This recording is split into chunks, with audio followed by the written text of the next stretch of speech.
दोस्तों, एक घर में एक बूढ़ी औरत अपनी बहू के साथ रहा करती थी। वो हर रोज सत्संग में जाती थी और भजन गाती थी। दूसरी ओर उसकी बहू सोचती थी हमेशा कि उसकी सास की जिंदगी कितनी आरामदायक और कितनी अच्छी है, सारा का सारा दिन भजन सुनना और फिर सत्संग में जाना। लेकिन बूढ़ी औरत जो थी वो अपनी बहू से खुश नहीं थी। उसे लगता था कि बहू सारा वक्त उसके बेटे के साथ ही बिताती है और हर जगह उसके बेटे के साथ ही जाती है। इसी बात को लेकर दोनों में अक्सर बहस हुआ करती थी। एक दिन अचानक उनके घर में आग लग गई, जिससे दोनों सास बहू की मृत्यु हो गई और ये दोनों के दोनों यमलोक पहुंच गई। यमराज ने फैसला सुनाया कि इस बूढ़ी औरत को नरक में भेज दो और इसकी बहू को स्वर्ग में जगह दे दो।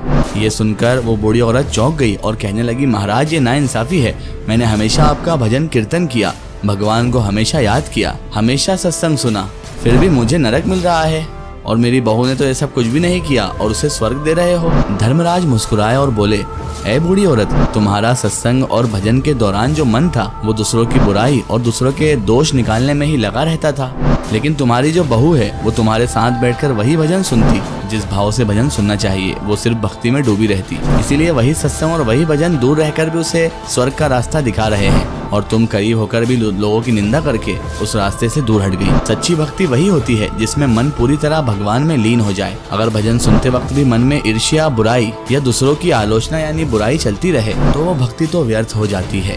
आप इस बारे में क्या सोचते हैं? कमेंट में जरूर बताएं।